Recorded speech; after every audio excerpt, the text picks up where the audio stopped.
Welcome into the CHGO White Sox postgame show, presented by PointsBet. Use promo code CHGO when you sign up to get 2 risk-free bets up to $2,000. Welcome into Studio A of our CHGO offices here in the West Loop of Chicago. I'm Sean Anderson, the host of the CHGO White Sox postgame show. You can follow me on Twitter at Sean_W_Anderson, and alongside me tonight is Vinnie Duber. Hi there. You can follow him on Twitter at Vinnie Duber. He's a CHGO White Sox beat writer. Wasn't sure if you were going to give a Herb hello or not. And I like that you made it your own. I think I did the best of both worlds. I did the Herb thing, right, but said what I would say. So I think, it's like you've got all three of us here, right? Yeah, and exactly. It's like, we went through the test run, which was pregame, and I didn't know that you were going to do the cursory hello, and now we've gotten it, the kinks worked out. Exactly. So, this is a well-oiled machine doing everything that we consistently do night in and night out, just like the Chicago White Sox, who lost again.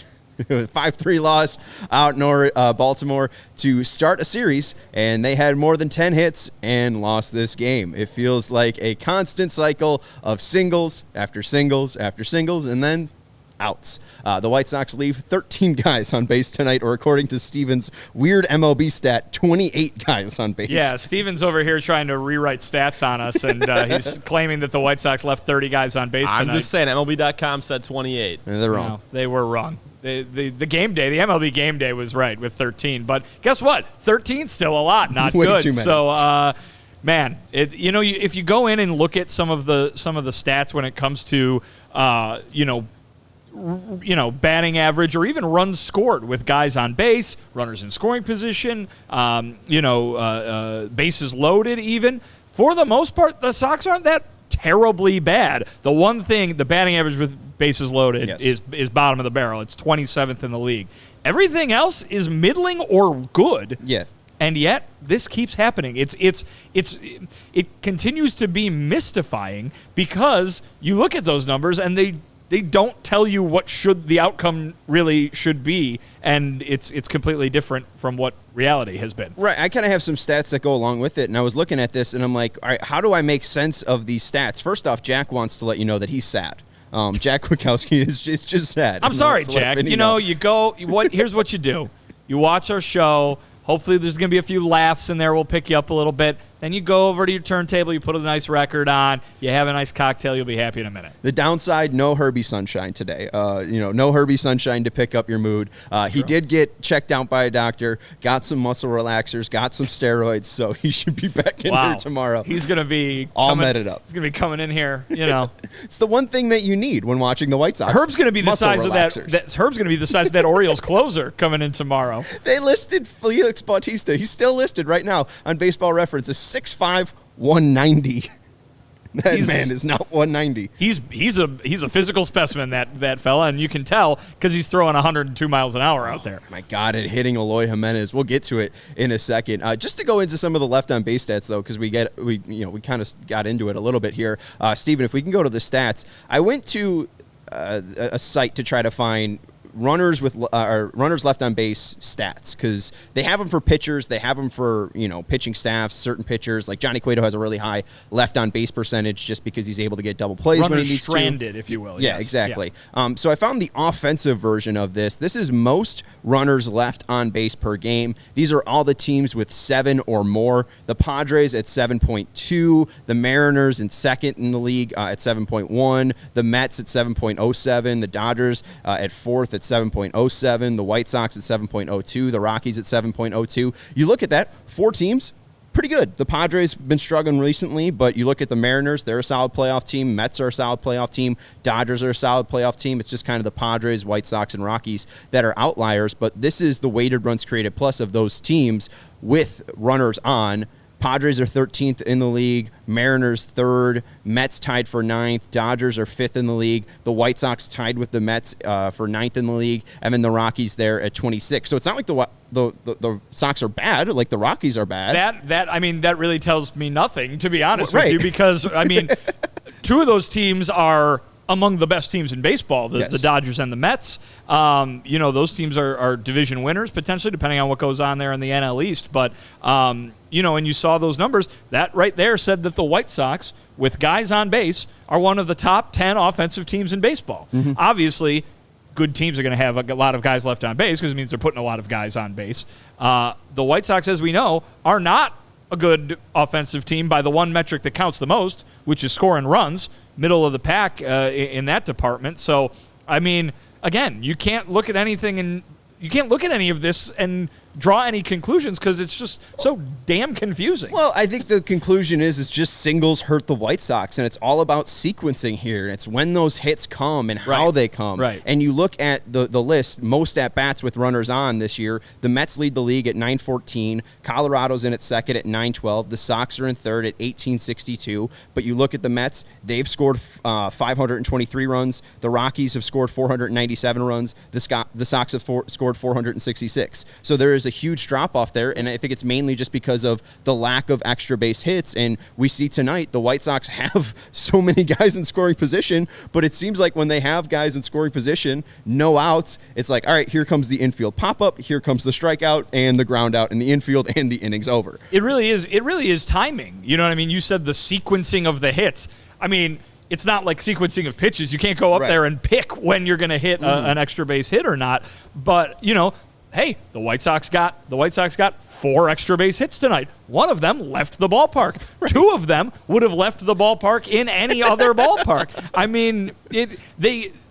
Even on nights when they do what they're supposed to, this is the result. Right. This one I'm not too mad at. And as La Kimba says, we got beaten by a wall, for goodness sake, which is true. Let's take you through some of the sequencing there, and maybe we'll make more sense of what I meant by that. Top of the first, A.J. Pollock hits a single, gets on base. Luis Robert flies out, but then Eloy Jimenez, your click to pick, takes it to right center field. Luis Robert was my click to pick. Oh, I thought, but he had some hits and a run, and he did okay. You could have gotten away with it. You could have gotten away with murder right here. I was going to give you Eloy Jimenez. Luis Robert had 2 doubles. That's true. Isn't this kind of is this a 2-pair versus a full house kind of situation? I'm not sure. I think you still win because my guy stunk tonight. And Herb's guy stunk too. He picked Jose Abreu. I think our guys went a combined 0 for 8. So it's not great. You definitely won tonight, whether you got Luis Robert or Eloy Jimenez. But Eloy smacked one, 103 off the bat, made it 2-0 Sox, and it felt good. The White Sox had a 2-0 lead.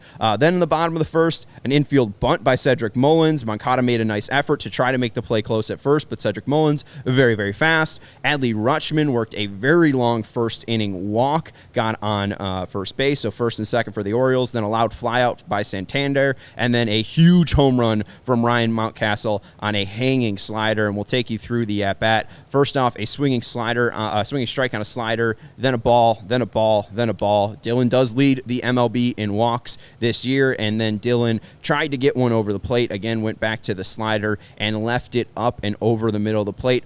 Stoney was talking a lot early on in the game that with the extra day's rest, with the game being postponed, that Dylan might not have the sharpest stuff, and it felt like that was showing itself in the first inning. In the first inning, yeah, absolutely right. And I think we're so used to seeing Dylan Cease absolutely dominate from start to finish, particularly this year, that even a kind of typical thing that happens in a baseball game is very surprising to see from Dylan Cease. That's how good he's been this year. Of course, once the first inning's over, Dylan Cease goes back to being Dylan Cease for the most part until, what was that, the 6th, his very last inning. He retired 12 after so the second inning, third inning, fourth inning, fifth inning, 12 straight set down. Faced a minimum. I believe he had a walk in there, but it was erased on a double play. Yeah, and he was great. And then the 6th inning started getting into a little trouble, ended up walking Cedric Mullins. Adley Rutschman popped out to the shortstop, and then Santander smacked one up the middle for a single. He wasn't bad tonight, but then going into some of that sequencing there, the Sox are down 3-2 after that Mountcastle home run. And then here comes Gavin Sheets at the top of the second. He gets a single, runner on, no outs. Then Elvis Andrus, Josh Harrison pop up in the infield, and then Sebi Zavala flied out to right field to kill that momentum. Then in the top of the third, Pollock got on, or actually smoked one at Odor, got out. Then Robert hit a single, so a runner on again with one out this time. Then Eloy takes a walk, so runners on first and second in the top of the third with one out. And then Jose Abreu has a really bad at-bat. He strikes out, goes down swinging. So now 2 outs, and then Moncada hits a ground ball, and the inning is over. So another inning where the Sox get 2 guys on, but are not able to push across a run. Then the top of the fourth, another leadoff hit. Gavin Sheets bloops a single into left field. Andrew strikes out on 4 pitches. Harrison flies out to left field. Zavala walked, so first and second with 2 outs, and then Pollock grounded out to Odor. Top of the fifth, here comes your click to pick, Luis Robert with a ground rule double. Then you have Eloy walking on 5 pitches. So then first and second again, no outs. Then Jose Abreu hits one run right up the middle. And you kind of called this. You said he was going to hit a single and guys were going to be caught on first and second. The liner back up the middle is caught. Abreu's out. Then Moncada flew out to left field. Then Sheets skied out to center. So the White Sox get runners on first and second, but again, not able to get that hit to drive in a run. Then you go to the 7th inning. Robert again up, smokes a ball right off the wall. We talked about the wall in pregame. Literally misses a home run by inches. He hits off the top of the wall. Steve Stone complains about him not running out of the box, but either way, Luis Robert gets a double. It's a great play by Mullins in center field to back that up. Mm-hmm. If Luis Robert goes for a triple, if he is running out of the box, he's probably out because that is a great play. And it happened again, too. You're probably going to get to it. Sebi Zavala doubled in almost the exact same place. Exact same play by Cedric Mullins in center field to back up the ball bouncing off the wall. That's knowing your home field, and that's a great job defensively by the Orioles. Well, and two, at this point, the Orioles are up 4-3. They're up 4-2 right now because Santander just hit a single, so the Sox are down 2 runs. So there is no point for Luis to even stretch that and make the first out at third base, right? Like, even if he's running full speed out of that box, it is just smart to keep him at second base because stretching that 90 extra feet doesn't really matter because he's not the tying run at all. And it's just normal baseball, right? I mean, right. I think there are people who obviously are frustrated watching this team, and so the mistakes, be they real or perceived, are going to jack up that frustration even more. There were plenty of mistakes tonight. You talked about Jose Abreu's at-bats, and he had a couple real clunkers. Obviously, there was plenty to be frustrated about tonight. That one right there, if he runs right out of the box, it's a normal baseball thing, and nobody's like, oh, I wonder what would have happened otherwise. It's a double. He got a double. Move on. Right. The issue is getting the guy in from second or third base. Could they even get him in from third base? I'm not sure. Then Eloy grounded out to the shortstop with Robert on second base. Abreu grounded up the middle. Robert went to third. And then Yohan had a great at-bat, drew a walk on 10 pitches. Andrew Vaughn comes in to pinch hit for Gavin Sheets. He laced a liner into left field. Feels like the Sox have some life. They make it a 4-3 game, but you just flip that. Maybe Yohan draws the 10-pitch walk, then Vaughn gets on, makes it 1-2, and that double, maybe that ties the game up right there. Or give the Sox, if just the sequencing has changed just a little bit right there, the Sox possibly tie it up. But they weren't getting the extra base hits when they needed. Leading off the inning, they did get the one from Jimenez with Pollock on, but that was really the big thing, was they're able to move 90 feet. They're able to do the station-to-station baseball, but as we know, that just doesn't work. Yeah, there are 2 things at work here, and there's, in what you're describing. And number one is, obviously, the White Sox don't get a lot of extra base hits. That's been a problem all year long. It continues to be a problem. It's likely going to be continuing to be a problem until they prove otherwise, and we're running out of time for them to do that. The other thing, too, though, is we're going inning by inning, and saying, oh, my God, why didn't the White Sox hit their double 2 batters after they actually did? It's like, some of this is like, what I just said, right? The frustration gets amped up over every little thing because of the way the entire season has gone. And certainly that's to be expected. We've gotten to the point, though, now, guys, where we're complaining that the White Sox doubled too early in an inning. And, I mean, come on, you gotta. Well, less complaining and just more trying to figure out, like, the left on base and the when runners are on issues, right? Because again, we're looking at it, it's like, oh, the Dodgers and Mets are up there. The White Sox are just as good as the Dodgers and Mets with runners on. Why aren't they scoring as much? I think, again, it's just the unfortunate situation, or it's really just when these hits come. If it's any later or anything like that, then the White Sox probably score more runs. But again, that's just not how baseball works. As you say, top of the eighth, things get interesting. Harrison grounded out to third base, so the Sox start off with a one out in the top of the eighth. But then Seby Zavala cranked one off the left center field wall, like you mentioned. This one probably even further than Luis Roberts, and we have the deeper part of the park, right? Yeah.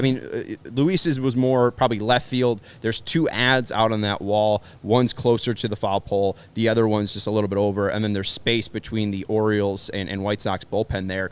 Roberts was more above that secondary ad, and then I think Zavala's was closer to that corner there. But as you can see here, this is the Luis Robert Willet Dong. 29 out of 30 parks this would go out in.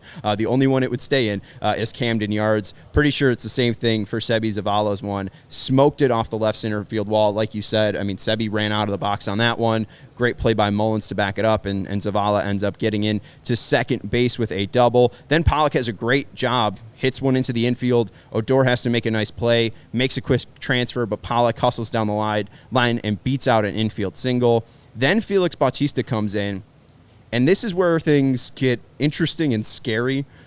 First off, Bautista kind of trying to find the zone. He strikes out Luis Robert. Then Eloy Jimenez comes up. He throws one pitch in a 2-2 count over Adley Rutschman's head at about 103 miles per hour, sails to the backstop, Ricky Vaughn style, and then the next one drills Eloy directly in the elbow pad, thankfully, but it was a 102 mile per hour fastball, and he ended up having to leave the game, even though it hit that pad. Yeah, I mean, my goodness, a few more inches, and you're looking at the end of Eloy Jimenez's season, because that ball was screaming in there, got him right in the elbow. Thankfully, it looked like it hit him in the elbow guard, but you could tell he dropped to his knees and he was wailing in pain.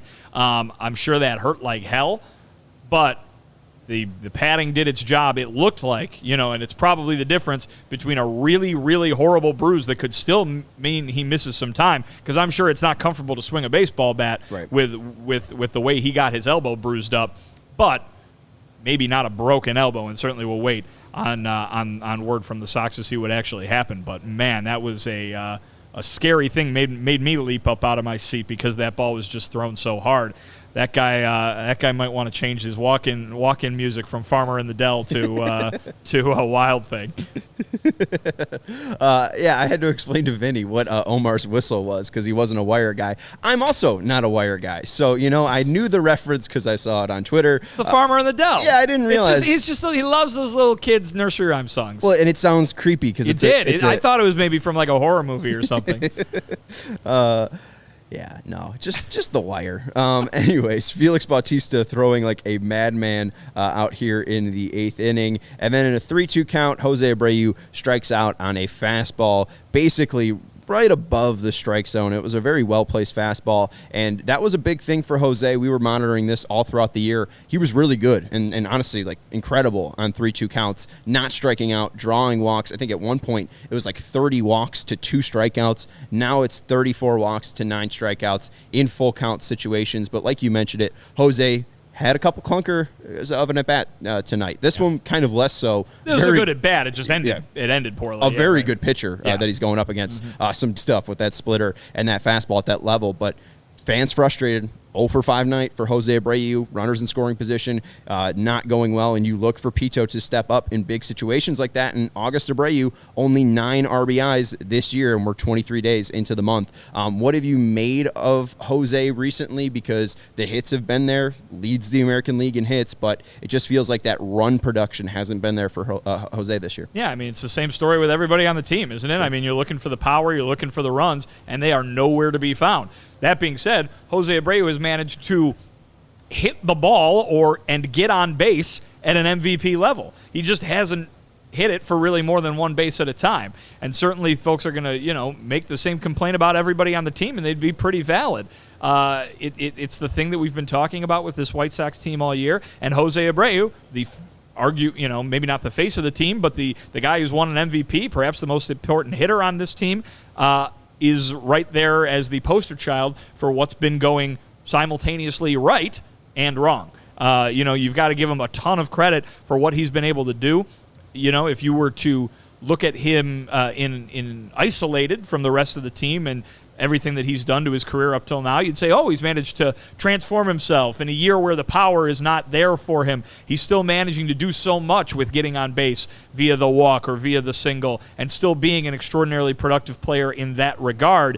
But when it's bothering every single person on the team, you have to just look at it as kind of one guy who's kind of embodying what's gone wrong for the White Sox this season. Well, and we always hear the pressing word, and it just feels like this game was probably a great example of this team pressing. Every single guy that came to the plate, almost, it seemed like, because they saw it's one thing when you're pressing because you have no hits, and everybody's going up there and trying to finally break the dam kind of thing. They had plenty of hits tonight. They had plenty of guys on base tonight. And so it was a different kind of pressing. It was, I'm going to be the guy. I have to get this run home. Look at the score. You're looking at the scoreboard. You're looking at the situation as it gets later in the game. You've got this number of guys that you're leaving on base just piling up. The offer with runners in scoring position is piling up. And then you're trying so hard. You're trying to hit a grand slam. You're trying so hard to maybe, in Jose Abreu's case, hit a single because it would have made such a big difference in the game. It might have tied the game in that situation. It's just you're expanding your zone. You're not waiting for the pitch that you need, to do damage. You're not forcing the other pitcher to pitch to you. He is just doing his job out there and doing it very well, and you're not really making it that much more difficult on him. Yeah, and people saying in the comments, Abreu's power outage is scary. John Froelich saying Father Time waits for no one. Jesus Shuttlesworth saying that 2020 MVP is cool, but they shouldn't have picked an MVP in that short season. I don't know about that. It's a fun award. He was the best hitter in the American League for those 2 months. And you're right though. Like, it kind of embodies the whole team at this point. 18th loss this year with 10 or more hits, which is just kind of shocking. That's wild. And this is the 8th time this year where they have had 10 or more hits and have scored 3 runs or less, which is kind of just absurd. You have 8 games where you have 10 or more hits and you're just not able to get more than 3 runs. Just an odd game, an odd season so far for the White Sox. And then nothing much happened at the end of the game. Bottom 8th was a pretty clean one for Tanner Banks. He made his reappearance for the White Sox in the 2022 season. And then the top of the 9th, Moncada blooped out to center field. Andrew Vaughn had an interesting at-bat versus Felix Bautista, smacked one down the right field line and almost seemingly killed the right fielder who disappeared. With the camera angle that they had, he just ran right through the wall like, Wile E. Coyote style almost. And then Elvis Andrus grounded out to end the game, and that's how the White Sox lost 5-3. We'll talk about Dylan Cease's performance in just a second, but PointsBet Sportsbook is counting down the days until football season with a new offer every day until the season kicks off. From now until September 8th, PointsBet's Power Hour will unlock a new daily offer until September 8th. Sign up for PointsBet now using the code CHGO to get 2 risk-free bets up to $2,000. And don't miss out on your chance to get daily access to free bets, boosted odds, and so much more now through September 8th. But that's not it. If you make a $51 or more first-time deposit, you'll receive a free CHGO membership, which unlocks all of our web content, and you'll even get a free shirt of your choice from CHGO Locker. So download the PointsBet app today and use code CHGO to take advantage of this limited-time offer. Don't just bet. Live your bet life with PointsBet. If you or somebody you know has a gambling problem and wants help, call 1-800-GAMBLER for crisis counseling and referral services. And our next partner, our very good friends over at FOCO, have a lot of fun stuff for you Chicago sports fans. Chicago, you've already got the best coverage for your favorite teams, so get fitted in the best sports gear around. FOCO has you covered from Soldier Field to the front room, north or south side, with hoodies, slippers, signs, bobbleheads, and everything in between. Get decked out like DeMar with apparel from the leaders in sports, merch, and collectibles. FOCO. Looking for the perfect gift for the football fan in your life? FOCO's got you covered with hoodies to fight that Lake Michigan breeze. Check out the FOCO.com selection or click the link in the YouTube description below.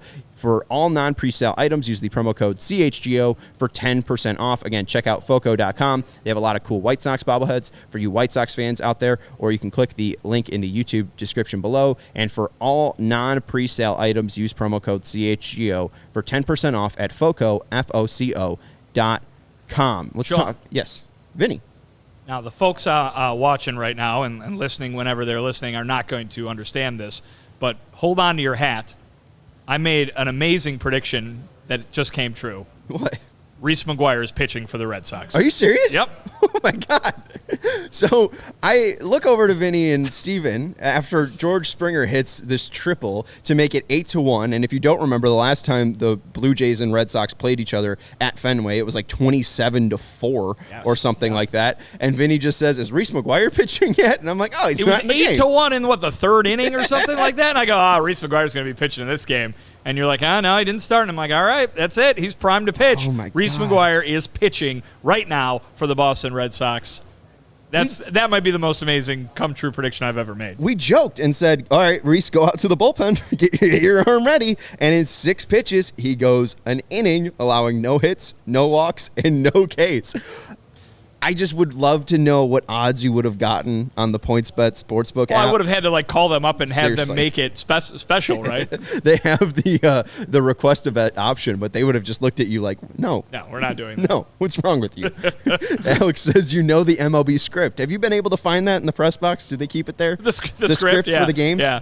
Exactly. I know all the twists and turns of the 2022 season. I decided to unload the prediction on this moment. I really loved the them going off script kind of. It felt like improv today in the Astros Twins game after Jose Altuve gets blunked by Aaron Sanchez. The the dugouts clear, and then they eject Rocco Baldelli because they said the bases clearing was a mound visit. Yeah. From what I gathered, the pitching coach went out to visit the Twins pitcher in while that inning was still going on after the benches cleared, and they forced the Twins to make a pitching change because they said it was the second mound visit of the inning. Jeez. That's a new one. That's wild. That is wild. I love baseball. And, these writers are getting better and better in all these twists and turns. I heard someone say it's the best reality TV show on television now. And those are all scripted anyway, so there you go. Right. There you go. And it's real people dealing with real things. Like Dylan Cease dealing with a kind of rough outing today. It wasn't his best day. It wasn't his worst day. We can look at the starting pitchers lines now and talk about Dylan Cease's day. Austin Voth, the ice planet of Voth, 5 2/3 today, 2 earned runs, 7 hits allowed, 3 walks surrendered, and 3 strikeouts for Dylan Cease. 5 1/3, 4 earned runs, 3 hits, 3 walks allowed, 4 Ks. Kind of mentioned it in the pregame. Was interested to see how the Orioles are going to do against Dylan Cease after he has that fantastic game. 7 innings pitched, 13 struck out back in June, was it? Back in June against the Orioles. Today, much different story. The Orioles have been on a very, very hot streak. Adley Rutschman is now a dangerous hitter at that 2 spot, and Dylan just didn't have that same kind of stuff he had in June and July and early August. Not sure if it was because of the long delay, like Stoney was mentioning it, but there was some moments there where he showed some Cy Cease. Yeah, I mean, if you're talking about results, this wasn't that bad. I mean, he gets burned for 3 runs on 1 hit. And I mean, the guy only gave up 3 hits today. Obviously, the 3 walks in the amount of time that he pitched are not good. 2 of those walks came around to score, which is obviously nothing that you want to see, and so that's probably driving him crazy tonight. But I didn't think it was that bad of an outing by Dylan Cease. I thought it was one of those nights where the offense should be able to do the job. Dylan Cease gives up 4 runs in 5 1/3 inning, but the White Sox can score 5 runs. Right. They should be able to score 5 runs. They don't do it quite as They're often. allowed to. They're allowed to, certainly, yeah. I mean, they have players that have scored 5 runs before, but it's another one of those nights. I mean, we've talked about this quite a bit this year, where it's like, even if the pitcher is not Cy Young worthy out there on the mound, they do a good enough job to keep the team in the game, and that's what Dylan did tonight. The 2 walks proved costly. Obviously, that first walk that he had was that missed interference call on the stolen base that was ball 4.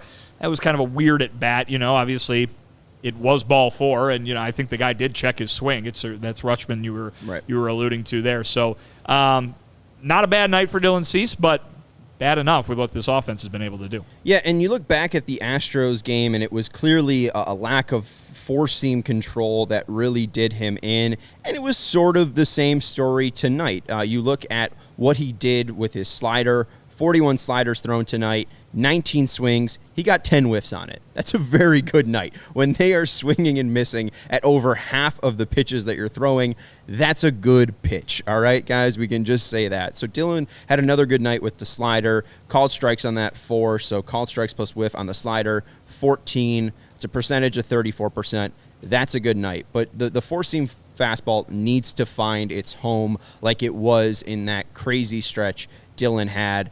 17 swings, only 2 whiffs tonight, 4 called strikes. Need to be looking for more called strikes with that four-seam fastball, especially to set up early on in the count. I think that's why we saw more knuckle curves to start off those at-bat. He ended up getting 2 called strikes with the knuckle curve, starting hitters off 0-0 with that knuckle curve to get that easy strike. But looking at that four-seam fastball, 15% called strike whiff percentage, and you look at the balls in play there. Just guys putting 7 balls in play on that four-seam fastball. They were able to hit it hard at times, and it wasn't really a bad outing, like we said. 12 guys sent down, and this shows it. Like, when you have a breaking ball like this, it's going to be easy to get outs. It's going to be easy to conduce weak contact off of those pitches. 81 miles per hour off the bat against the slider today. But when you're walking guys, when you're breathing life into these at-bats, like the Adley Rutschman walk, that's just going to put more guys on base. And when you make a mistake to Mountcastle, you get damaged. I mean, if that is a pitch, to the first at-bat and Mullins takes him deep, that's a solo shot, and his line looks much better. So it was really a bad mistake at the wrong time. And, if he's a little bit cleaner, the outing would look better. And what's the fourth run? The fourth run scores not only because of the leadoff walk, right, but a soft single drives the run home after Cease's throwing error. Granted, you could maybe put some blame on Jose Abreu there too, but Cease was the one charged with the error. Cease's throwing error on a pickoff try ends up going past Abreu, and the runner gets to second base. The single that scores that run doesn't score that run if he doesn't throw the ball away on the pickoff try. Right. So Dylan Cease makes some mistakes, and he paid for them. I'm going to push back on the 1 day extra rest thing. I know we talked about the starting pitchers' routines, and those are very important. This is a guy who thought he was going to pitch yesterday, and he didn't. And certainly that can, when was he supposed to pitch? He was supposed to pitch Sunday. Sunday. He was supposed to pitch Sunday. Sunday not off yesterday. and Monday right. off. So he was supposed to pitch Sunday. He didn't. I understand that messes with the routine a little bit. Sure, no problem with that. Maybe that had something to do with it. But this is a guy who has pitched very well on extended rest earlier this season. If you remember, I think it was the Sunday before the All-Star break and then the 2 Sundays coming out of it. So that's three straight starts with full weeks in between 1, 2, and 3. I mean, the guy, and that was right in the middle of his streak when he's not giving up any runs at all. So this is a guy who can handle that. He's shown that he can handle that earlier this season. They do it on purpose so these guys can get some extra rest. Pulling the plug on Sunday, was unexpected, obviously, because that game was supposed to be played. It wasn't a kind of thing where, they could build this into the schedule very ahead of time. But I'll push back on the idea that he was all screwed up because of this. It could certainly have played a role, but Cease has been around long enough to know to be able to get up for anything. Yeah, I mean, looking at the stats, days of rest, you look at the 13 games that he has started with 4 days of rest, an ERA of 156. 5 days of rest, he's had 6 starts, an ERA of 2.48. 6+ days, this is not including today's game. 5 games, an ERA of 3.12. So, I mean, his ERA has gone up with the more and more rest that he's got. But what do you want? You want Tony to, dry up Cleveland's outfield? Well, but you're also talking. Couldn't pitch on Sunday. But you're also. What was the ERA you just read there? 3.12. 3.12. That's really good. That's not bad. Right. I mean, again, the issue is we have not said this at all at any point on the CHGO White Sox postgame podcast, off-day show, pregame show. The issue with the White Sox is hitting. It's not Dylan Cease, right? I understand people saying, Verlander probably locked up the Cy Young today with 6 he was really good tonight. No hits, 10 Ks. Very good. Probably locked up the Cy Young. But still, I mean, Dylan gave you a good outing. It was forced on him to have this start pushed back. There's nothing really you could do about it. And after the second inning, he looked fine. Like, he looked like he was in control. So, really, it's, again, the walks that hurt Dylan Cease. I thought it was great that you brought up the Mullins thing too, because I kind of forgot about that. That pickoff there, like, I mean, Stone was mentioning it, like, oh, he's gonna go, and they just try to keep him, you know, a little bit guessing, a little bit slow to have that jump, and it just gets under Abreu's glove, and that is basically the backbreaker right there. Because maybe if the Sox are, you know, looking at a 4-3 deficit, they're pressing a little bit less. I'm not sure, but it's just another frustrating day. And I agree with you. The days of rest, there's nothing really you can do about that because, you know, the game was canceled. You right. I mean, if had he pitched yesterday instead of today, he's also got extra rest. Yeah. So I don't know. It's just an odd day for Dylan.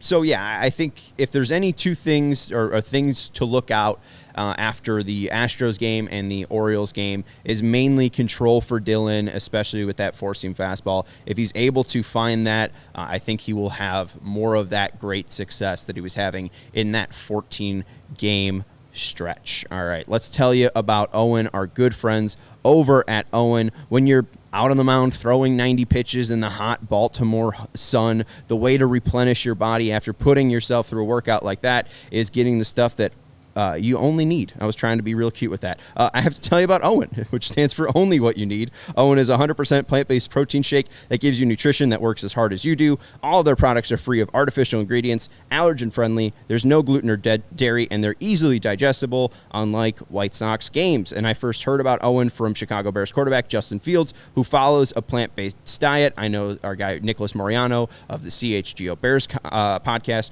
loves this stuff after his daily workouts. He goes out to the Bears Fit Gym and gets all ripped up and loaded to play softball for the CHGO softball team that somehow made the playoffs, right? When you're going out in the world, you're putting out energy, put in very high quality stuff into your body. Again, 100% plant-based protein shake, free of artificial ingredients. They're allergen friendly, no gluten or dairy, and they're easily digestible, coming in great flavors like chocolate, strawberry and banana, salted caramel, and vanilla. And now Owen and CHGO have partnered to give you an awesome offer. You get 20% off your first purchase at liveowen.com. That's LIVEOWYN.com. And with code CHGO20, you can get 20% off your first purchase. Join me and Justin Fields and try Owen. It's only what you need. And we want to let you know about CHGO. CHGO, a fantastic new platform where you can get coverage for all of your Chicago sports teams. You're watching the CHGO White Sox show right now. There's a live CHGO Cubs show going on in the other studio right over there. We got Sky coverage after they advanced to the second round of the playoffs, beating the Liberty, coming back from a 1-0 deficit. Sabria and Janice have you covered. So head over to allchgo.com. You can become a member and read all of our great content, all of our great written work on that website.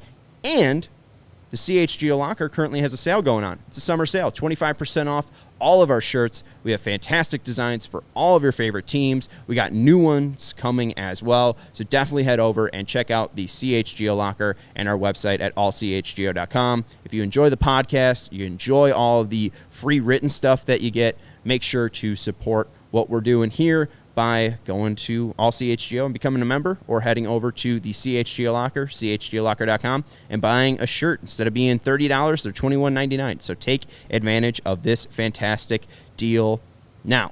All right, Vinny, we talked a little bit, and also I want to give an update coming out of Baltimore. This is from Daryl Van Schouwen, who was out covering the team in Baltimore. Now, x-rays on Eloy Jimenez's elbow was negative, so he's day-to-day with a bruise. So good news for the White Sox. And as we know, he's not going to be playing the outfield in Baltimore.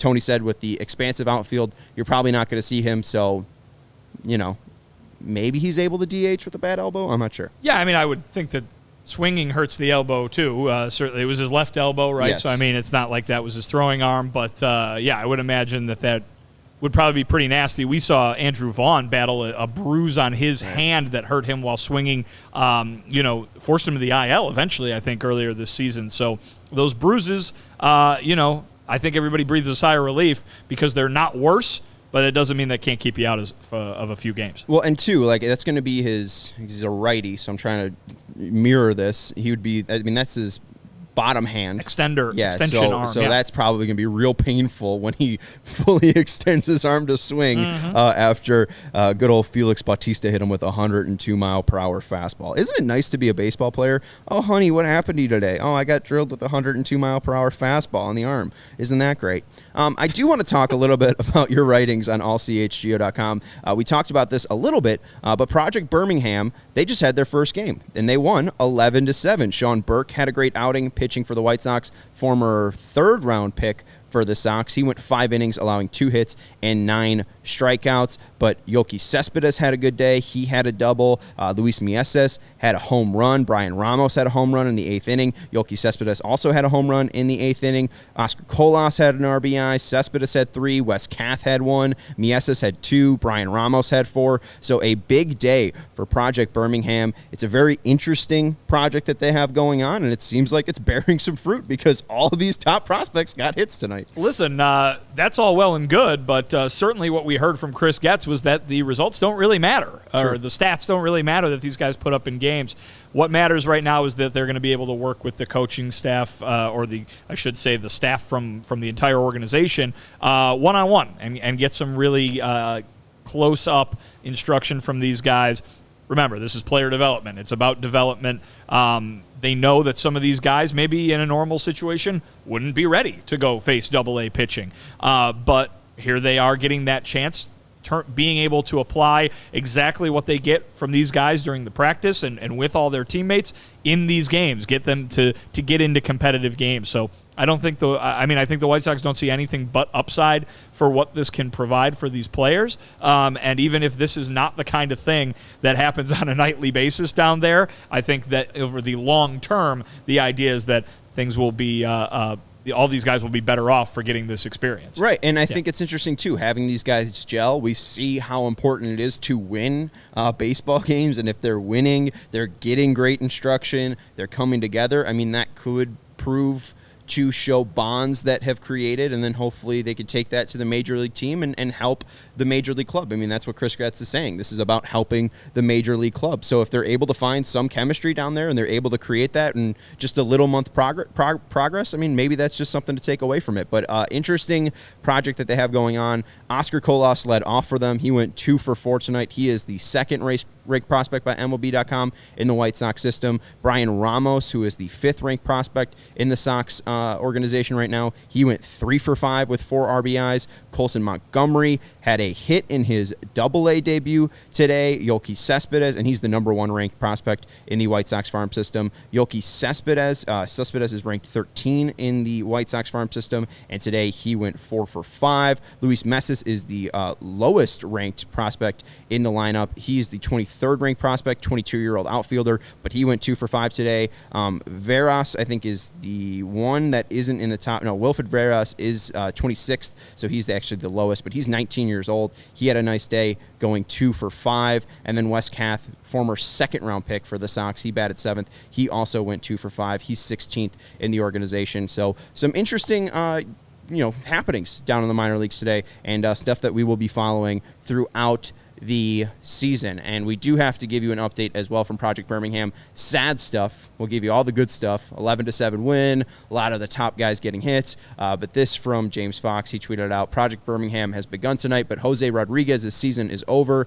At Kurt Bloom, the Double-A announcer, reported on the broadcast that a broken hamate bone will end the infielder's 2022 campaign. Jose Rodriguez has been an interesting player, 21-year-old shortstop and second baseman down in Double-A, having a big July and August, and now, unfortunately, the young shortstop's season coming to an end down in Birmingham. Yeah, I mean, that's a bummer. Obviously, it's a guy they've been excited about this year, and a guy who's come on and found some real power of late. So one of the better stories of the Sox minor league system is going to end on a bummer of a note there. You know, I see a lot of folks, complaining that we're talking about Double-A because the major league team has been so disappointing. And in a way, they're right, I think. On the same day that this whole Project Birmingham thing kicks off, the MLB pipeline farm system rankings come out, and the White Sox in the bottom 5. Right. This is, obviously the White Sox think that they've got some talented guys down there, and certainly Colson Montgomery is a reason to be excited. Oscar Colas is a reason to be excited. positive things can happen even when your farm system is not ranked very highly. But listen, we weren't supposed to be talking about this at this point. And obviously, minor league seasons go on for all of the teams who are in contention. The Dodgers, for example, have a minor league system worth raving about seemingly every year, even though they're in championship contention. But we were supposed to be talking about this major league team being good. I mean, this is the reason that we spent so many years focusing on the minor leagues was for this time, was so we could be talking about Eloy Jimenez and Luis Robert and Michael Kopech and Dylan Cease. And we are talking about them, but we're talking about them being on a very disappointing White Sox team. And so, folks complain that, here we go. They're hyping up the minor leagues because the major leagues are not doing what they're supposed to be doing. Yeah, that's true. And it's very shocking. And as we've talked about all year, just how dramatically different the results have been from what was expected. The player development side was supposed to build this juggernaut at the major league level.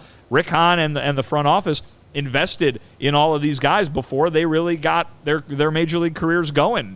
Think of the three big guys that they gave the extensions to, Eloy and Robert, before they even played a major league game. Right. And Moncada was still only a couple of years into his major league career. So this was supposed to be the years where, it's okay, probably not okay from their standpoint, but it doesn't matter as much if the minor league system is ranked where it's ranked, because look at what that minor league system has produced at the major league level, and now you got a bunch of guys at the major league level who can't drive in runs. And I think part of the reason why there is an emphasis or a focus on it is because at the trade deadline, the White Sox did not trade off any of the pieces from the minor league farm system.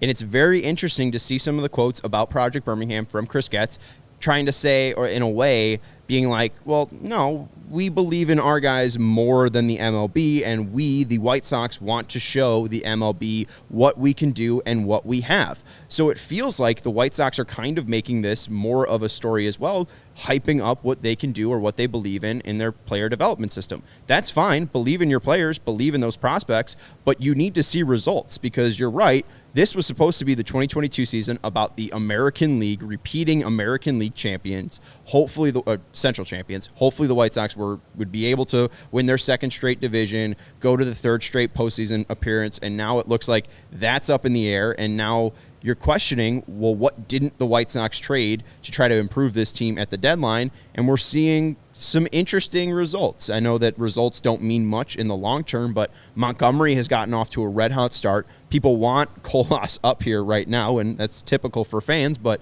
10 home runs in Birmingham is nothing to sneeze at. Jose Rodriguez looked like a very interesting player. Brian Ramos is 20 years old and hitting the hell out of the ball. So I do wonder if the White Sox have something, and if they don't, I think they're going to look fairly stupid not digging into that farm system to try to upgrade this 2022 team, because there was clear holes on this team and clear holes that continue to hurt this team. They blew it at the trade deadline, no doubt about that. They had an opportunity to go get anything, and they really didn't. And how many of these guys can actually truly help your team? Like, if 8 of these guys in the top 30 are going to be major leaguers, are all 8 of those going to make their major league debut with the White Sox, and then also, have major league careers that are 5+ years with the White Sox? No. And they've talked about this. I mean, they're not shying away from reality. They've talked about this throughout this rebuilding process, which was, we hope to get these guys to the major leagues, and the goal of strengthening the minor league system after those guys left the minor league system,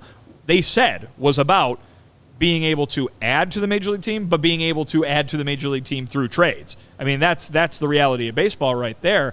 The problem is that I don't know that the trade deadline helps them. I mean, look at what you've seen look at what you've seen since the trade deadline. Obviously, it makes them okay. I shouldn't say it doesn't help them. It obviously helps them, right? It doesn't solve all the problems. That's what I think. Because here's the thing: they have a litany of guys on this team that are not hitting for power and they're not hitting home runs, they're not driving in runs, they're not scoring runs. It's not like you point at that lineup and go, man, if they only had somebody different playing right field, all their problems would be solved. Man, if only they had a different second baseman, all their problems would be solved. And every other position was spoken for on the field. Simultaneously, they blew it at the trade deadline, and them winning the trade deadline might not have fixed this. I don't know if it would have fixed it, but again, it would have just made me feel a little bit easier because right now when the Sox fall to 3.5 with the Guardians falling to 62 and 61, they're right now 3.5 back of the Guardians. I just wonder about, again, the baseline of this team and what just solid depth or more major league depth could have done, because you see some of the trades that are made, and I'm not saying, go out and get a Josh Hader who's going to cost, an arm and a leg from your farm system, or Jorge Lopez like the Twins went out and got, or Tyler Mahle like the Twins went out and got. I just thought raising the depth of this team would have helped them, and we see what Elvis Andrus, even though he's not setting the world on fire, I think that he just shows how much more competent he is over a Lenin Sosa or over a Romy Gonzalez, right? And I think that there are other places that they could have been more competent in. I think Jake Diekman was a sign of getting more competent in your bullpen, and he's been fairly good in a White Sox uniform. So I think that just finding that competency would have been welcomed. And also, now with this Kopech injury, I thought they should have added some starting pitching depth in case that happened. I thought Jose Quintana would have been a nice add because, he could have been in the bullpen. You could have had the 5 that you were going with, Giolito, Lynn, Kopech, Cease, Cueto. Now with Kopech out, you could have then slid in Jose Quintana. Now you're relying on Davis Martin. I don't love that. So I just thought that it would have filled some gaps, and I think one of the biggest gaps the White Sox have is major league ready depth. You're not wrong. That's true. It would have done that. I don't think it would have driven any runs in from third base. Or not all of them, at least. I mean, like Elvis, we see Elvis, he already had a 3 RBI game. Like, I just think that you put, I don't know. Okay, and we'll see what those numbers are at the end, and if they're good, they're good. But I saw him ground out a few times tonight, too. He did. Right. I know. And Leary's not even playing, so I can't even give anything. But, yeah. Get Herb down here. He'll complain about Larry Garcia. Well, and then Yasmani going down, and now you're relying on Sebi, who's a huge question mark in his own right, and Carlos Perez. Like, if they were able to get more depth at the trade deadline, what could that look like? They traded away their backup catcher. That's true, but also they needed to get rid of him off the lineup roster because he had no options. They were just in a rough spot, and maybe the issues go all the way back to this year's offseason, and maybe they could have made more moves to improve the team then, but they didn't. Anyways, let's look at the standings and then get out of here. The Orioles, with this win, they are now 11 games back in the AL East, making it very, very competitive. 64 and 58 on the year. The Orioles are. They are now 36 and 23 at home. The Sox are 62 and 61 in the year, 3.5 games back of the Guardians. The Twins also lost. They're 2.5 games back of the Guardians. They're 62 and 59. The Guardians are currently playing out in San Diego, and they lead the Padres 2-1 in the bottom of the 6th. The Orioles are now 2 games back in the wild card. The Mariners are at 66 and 56 at the last wild card spot. The Blue Jays are a half game up of them, 66 and 55, and the Rays lead by a game. They are in the first wild card spot at 67 and 55. Your Chicago White Sox 4.5 games back in the wild card at 62 and 61. The real question is, will they get to the Red Sox level, or will they be able to jump the Twins? I think that's the thing that I'm currently looking at right now.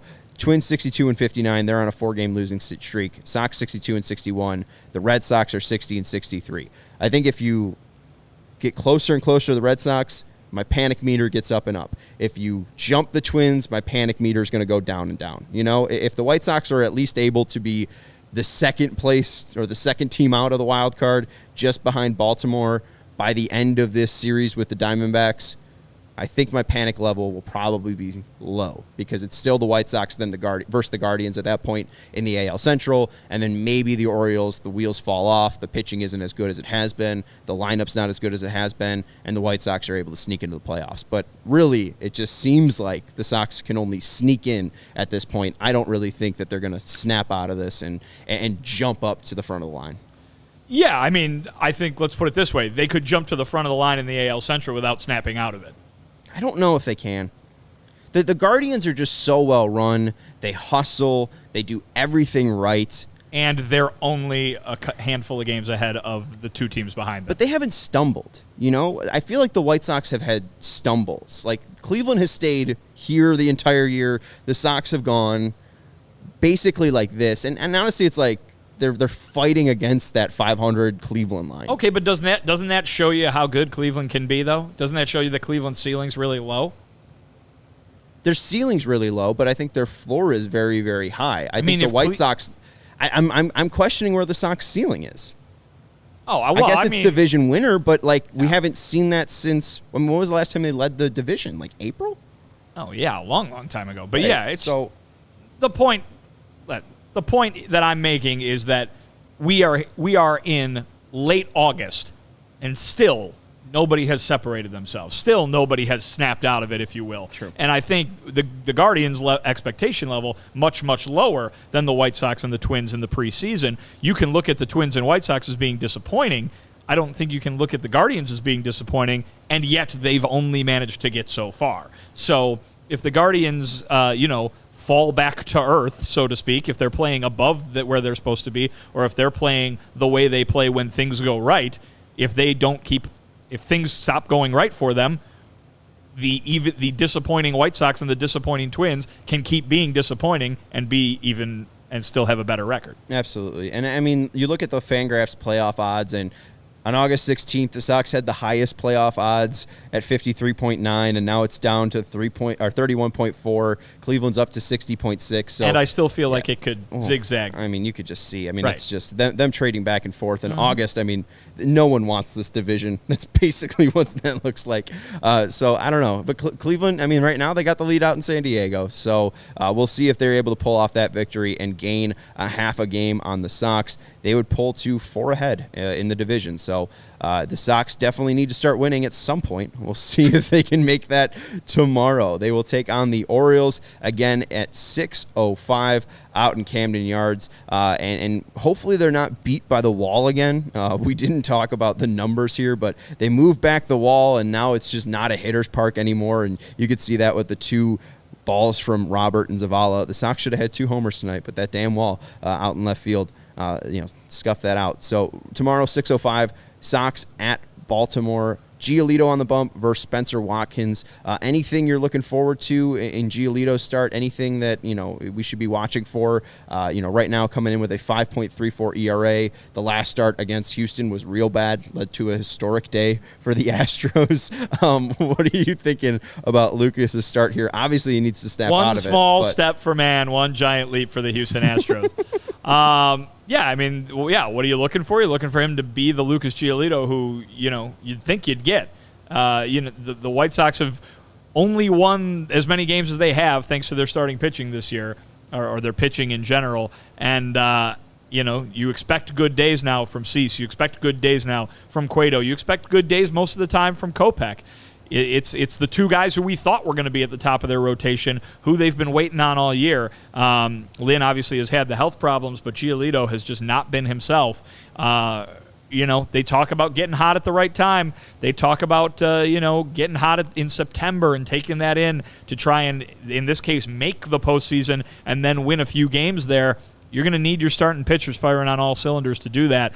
If Giolito can turn it around here, there's still a chance that they can have that kind of starting pitching momentum where they go back to trusting every one of their pitchers on a daily basis. Sox are 3-1 in August when Giolito starts. We'll see if they can make that 4-1. They've beaten Kansas City, Texas, and Detroit and got smoked by the Astros. So Baltimore is closer to the Astros than all the other teams, so we'll see what Lucas can do. He's got an ERA of 6.30 in the month of August, definitely inflated by the last outing against the Astros. Spencer Watkins has been good against the Rangers, Pittsburgh, Rays, and Cubs in August, a 4.05 ERA, and has only allowed 20 hits in 20 innings and only 3 home runs. So if you're a White Sox hitter, beware. Because he's a right-hander, and he throws a baseball. That's Vinnie Duber. You can follow him on Twitter at Vinnie Duber. He's the CHGO White Sox beat writer. I'm Sean Anderson. You can follow me on Twitter at